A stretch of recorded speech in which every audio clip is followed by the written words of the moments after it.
Hello students, I am doctor Neelam Sharma. Welcome to my channel Vidya Shiksha institute. आप लोग कैसे हैं? आई होप कि आप अच्छे ही होंगे।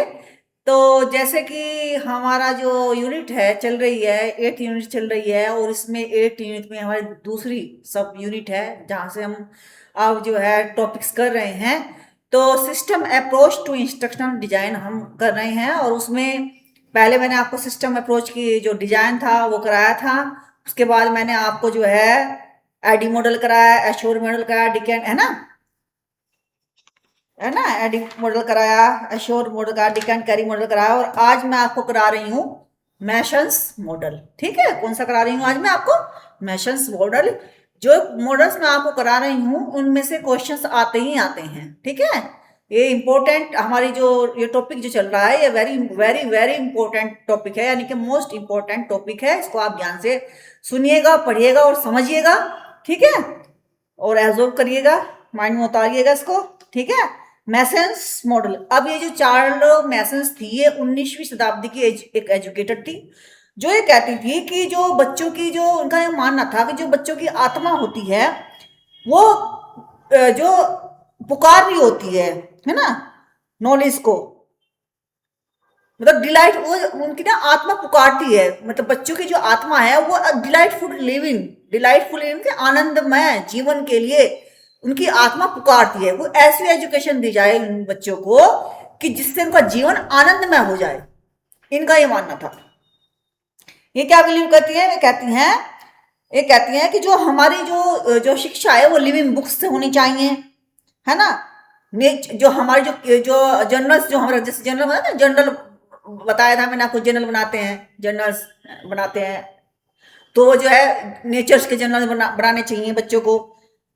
Introducing music, art, poetry, literature among resources of, ये सब चीजें होनी चाहिए। आर्ट, म्यूजिक, यानी कि और ऑल डेवलपमेंट हो जाती है। वो चाहती है कि मनुष्य एज ए होल है, न कि केवल माइंड से ही कार्य करता है ना। तो यानी कि बच्चा, जो बच्चे को, जिसको बच्चे को हम पढ़ा रहे हैं, उसको माने कि एज ए होल, उसकी पर्सनैलिटी, उसको पर्सन को एज ए होल माने, न कि ये माने कि केवल वो माइंड है। ठीक है, she believe that education is not just for the, उनका मानना है था कि केवल मस्तिष्क के लिए शिक्षा नहीं है, बल्कि ओवरऑल डेवलपमेंट के लिए। उनको कहने का मतलब यही था, ओवरऑल डेवलपमेंट के लिए।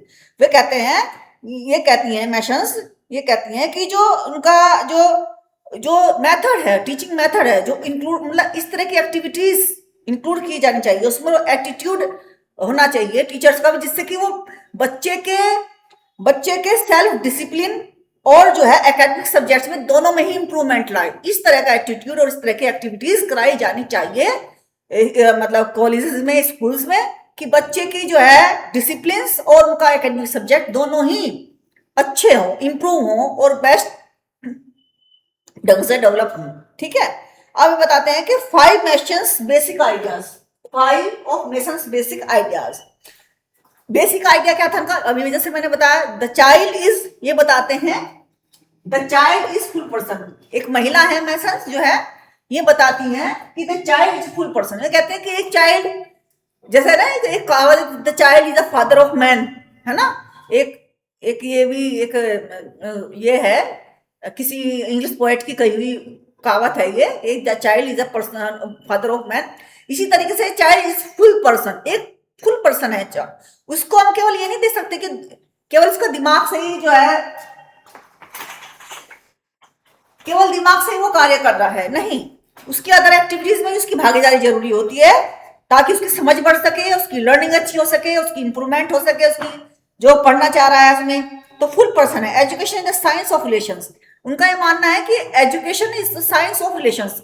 साइंस हमारा गॉड के साथ में रिलेशनशिप्स, हमारी प्रकृति के साथ रिलेशनशिप, हमारे जो एटमोस में प्यूपिल्स हैं, समाज है, इन सब के साथ, अदर प्यूपिल्स का मतलब समाज में जो संस्कृति, समाज, इन सबसे रिलेशंस होना चाहिए। Children deserve the rich curriculum. Children जो है, ये नहीं कि खाली किताबी बुकिश नॉलेज नहीं चाहता है, बुकिश नॉलेज नहीं चाहता है बच्चा चाहता है कि उसकी जो रिच करिकुलम जो है रिच हो, यानी कि जो एक व्यक्ति को फुल्ली डेवलपमेंट करने के लिए जिन जिन सब्जेक्ट्स की आवश्यकता है, जिस जिस तरीकों की आवश्यकता है, जिन जिन एक्टिविटीज की आवश्यकता है, वो सारी एक्टिविटीज एक बच्चे को कराई जानी चाहिए, चाहे वो फिजिकल तरीके से हो, चाहे साइकोलॉजिकल, चाहे उनका जो मेंटल डेवलपमेंट हो, चाहे फिजिकल डेवलपमेंट हो, चाहे ऑलराउंड सोशल डेवलपमेंट हो, यानी कि सारे डेवलपमेंट को कहने का मतलब यही है कि सारा डेवलपमेंट, फुल्ली डेवलपमेंट उनका होना चाहिए। तो अब लर्निंग जो है शुड बी, लर्निंग क्या है, learning should be teacher guided and self directed, दोनों ही तरह की होनी चाहिए। यानी कि सेल्फ डायरेक्टेड में तो बच्चा सेल्फ क्रिटिकल थिंकिंग सीखेगा, बच्चा प्रॉब्लम सॉल्विंग आएगी सेल्फ डायरेक्टेड में, है ना, सेल्फ डायरेक्टेड में आते ना, तो जो है क्रिटिकल थिंकिंग में डेवलपमेंट, क्रिएटिव थिंकिंग डेवलप होंगी, प्रॉब्लम सॉल्विंग मेथड को यूज कर पाएगा। तो इस तरीके से जो है बच्चा जो है अपनी सेल्फ डायरेक्टेड कर पाएगा। टीचर गाइड, टीचर भी गाइड के रूप में टीचर का भी होना आवश्यक है। एटमॉस्फेयर एजुकेट्स, अब एटमॉस्फेयर कैसे एजुकेट करेगा, अब वातावरण कैसे एजुकेट करेगा, एटमॉस्फेयर एजुकेट्स वो 5 तरीके से करेगा। पहला है लाइट गई है चली, ठीक है, तो थोड़ा सा देखने में आपको दिक्कत होगी, ध्यान लगाना पड़ेगा। सबसे पहला है हमारा नरेशन, किस पॉइंट पर ध्यान दिया इन्होंने, नरेशन, इन्होंने दिया नरेशन पर ध्यान। फिर दिया इन्होंने, फिर किस चीज पर ध्यान दिया इन्होंने, नेचर स्टडी,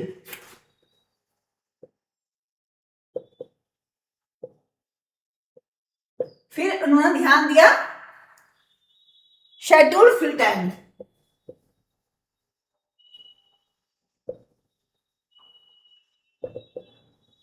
फिर जो है ध्यान दिया पिक्चर स्टडी,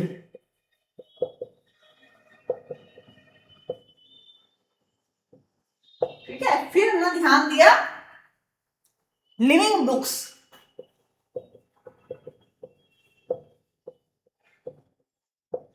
तो नरेशन क्या है, इन्होंने ये इनका मानना ये था कि जब कोई टीचर हो या स्टूडेंट हो बुक्स को पढ़ते हैं, है ना, मान लीजिए टीचर हो या स्टूडेंट्स हो बुक्स को पढ़ते हैं, और जो बुक्स में लिखा हुआ होता है उसको एज इट इज वो पढ़ते हैं, और उसमें जो है जो मतलब उसको पढ़ते हैं, लेकिन जो सिलेक्शन करते हैं वो बहुत ही अप्रोप्रिएट जो उसका मटेरियल होता है उसको सिलेक्ट करते हैं, जो कि उन जो पढ़ते हैं वो उनका होना चाहिए जो उनसे मोर नॉलेजेबल है। यानी कि जो टीचर हो, जब टीचर मान लो टीचिंग करने के लिए जा रहा है तब वो पुस्तकें पढ़ता है, स्टूडेंट भी पुस्तकें पढ़ता है, तो उन्हें उनकी पुस्तकें पढ़नी चाहिए जो उनसे ज्यादा नॉलेजेबल है, उनकी पुस्तक पढ़नी चाहिए। और फिर जो है स्टूडेंट पढ़ करके जो उनमें कहानियां होती है, जो उनकी कोई भी चीज होती है वो उनको स्टूडेंट्स को बतानी चाहिए। और जब स्टूडेंट से फिर उसको पूछना चाहिए, स्टूडेंट से जो पहले बता नरेशन कर दिया, फिर उसके बाद वो उनसे बच्चों से उसको पूछनी चाहिए कि अब आप बताइए कि मैंने आपको क्या पढ़ाया, क्या मैंने स्टोरी बताई आपको। तो इस तरीके से बच्चे की नरेशन की जो है प्रवृत्ति उत्पन्न होगी, पैदा होगी बच्चे के अंदर, उनको फिर वापस की बताइए कि मैंने क्या पढ़ा था आपको, इस तरीके से नेचर स्टडी। अब इनका मानना था कि न केवल हम क्लासरूम में ही टीचिंग कराएं बल्कि हम बच्चों को नेचुरल उसमें भी एटमॉस्फेयर में भी लेके जाए, नेचुरल जो हमारा होता है, यानी कि कहीं कभी कभी हम कहीं किसी पहाड़ी पर या कहीं नेचर के करीब, शहरी भीड़ भाव से दूर नेचर के करीब ले जाकर बच्चों को वहीं प्रत्यक्ष दर्शन करा करके प्रत्यक्ष दृष्टि से बच्चों को अध्ययन कराना चाहिए, जिससे कि बच्चे प्रकृति से जुड़े, है ना। और जो है उनके पास एक नोटबुक भी होनी चाहिए जिससे कि वो नेचर की जो उन्हें अनुभव हो उन चीजों को वो उस नोटबुक में नोट करें। फिर लिविंग बुक्स, लिविंग बुक्स कौन सी होती है, एक तो बुक्स ही होती है हम पढ़ते हैं, टेक्स्ट बुक ये नहीं, टेक्स्ट बुक नहीं, लिविंग बुक्स में मान लीजिए किसी ने जैसे तो हो गई हमारी आ गई बुक्स की राइटर की, कोई ऐसी बुक जिनमें जो राइटर है उससे संबंधित, मान लीजिए सब्जेक्ट से संबंधित कोई राइटर है और उसने जो है मतलब कि अनुभव करने के बाद वो सारी चीजें उन्होंने लिखी है, सब्जेक्ट से संबंधित ही चीजें बातें हैं, लेकिन उसने अनुभव करके वो लिख रहा है, मतलब तभी वो लिख रहा है एकदम। जैसे ये तो छप जाती हैं हमारी बुक्स, पता नहीं कितने सालों तक चलती रहती हैं, है ना, वो लिविंग बुक्स यानी कि जीती जागती ऐसे होना चाहिए, उसमें इस तरह से मेंशन होना चाहिए मटेरियल का या बातों का, इस तरह से मेंशन होना चाहिए कोई जीती जागती लगेगी, जैसे वो अभी बोल पड़ेंगे बुक्स, अभी बोल पड़ेंगे, इस तरह से होनी चाहिए। पिक्चर स्टडी का मतलब कि जैसे कि बच्चों को पिक्चर दिखाई, कोई पिक्चर दिखाई, बच्चों ने पूरा ध्यान दिया पिक्चर पर, अब उनको हम ये कहेंगे कि पिक्चर आपने देख ली, ठीक है, अब इसको पढ़ दीजिए, बुक को पलट दीजिए, अब आप अपने शब्दों में कहानी लिखिए, जो मैंने आपको दिखाया उसके बारे में लिखिए, आप अपने शब्दों में लिखिए, इस तरह से। फिर शेड्यूल्ड फ्री टाइम फॉर, है ना, schedule time, schedule free time क्या, शेड्यूल फ्री टाइम कौन सा है? Schedule free time, schedule free time मैशंस asserted that चिल्ड्रन को अपनी एबिलिटी, मान लीजिए पूरे दिन पढ़ रहा है बच्चा, एक के बाद एक पीरियड, एक के बाद एक पीरियड बच्चा पढ़ रहा है, तो बच्चा जो है एक समझ लीजिए एकेडमिक नॉलेज उसको हो जाती है ना, बाकी नॉलेज तो नहीं होती उसे। इनका मानना है कि उनके पास फ्री टाइम होना चाहिए, यानी क्लासरूम के बाहर भी ना आधा घंटा एक घंटा ऐसा देना चाहिए जिससे कि वो कुछ क्रिएटिव वर्क कर सके, उस फ्री टाइम में कुछ कर सके। तो इस तरीके से जो है मैशन का जो ये बहुत ही सिंपल सा और बहुत ही अच्छा, मुझे तो बहुत ही मुझे अपने दिल के बेहद नजदीक ये मॉडल लगा है। मुझे भी ऐसी ही मतलब पसंद है कि ऐसे वातावरण में टीचिंग हो बच्चे की, ऐसे ही मतलब इंस्ट्रक्शन जो हम मॉडल पढ़ रहे हैं, इस ये मॉडल मुझे तो अपने पर्सनली मुझे बहुत पसंद आया है ये मॉडल। ठीक है, तो अब हम अपनी नेक्स्ट क्लास लेते हैं, और नेक्स्ट क्लास मैसन मॉडल खत्म हो गया, अब नेक्स्ट क्लास लेते हैं हम अपनी कम्युनिकेशन की। ठीक है, फर्स्ट पेपर की लेते हैं।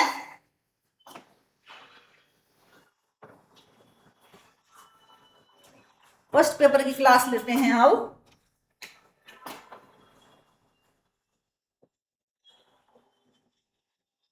फर्स्ट पेपर की और हमारा टॉपिक क्या है? कम्युनिकेशन, ये हमारा टॉपिक है। और कम्युनिकेशन में भी आज हम क्या कर रहे हैं? Communication model.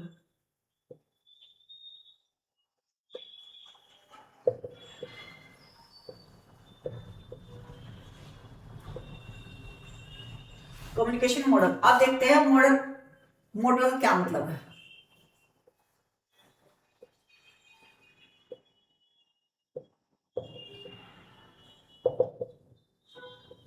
ठीक है, और फिर जो है मॉडल हो गया, कम्युनिकेशन हो गया, अब हो गया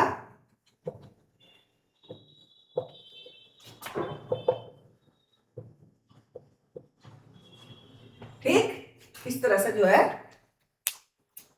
हाँ, हेलो स्टूडेंट्स,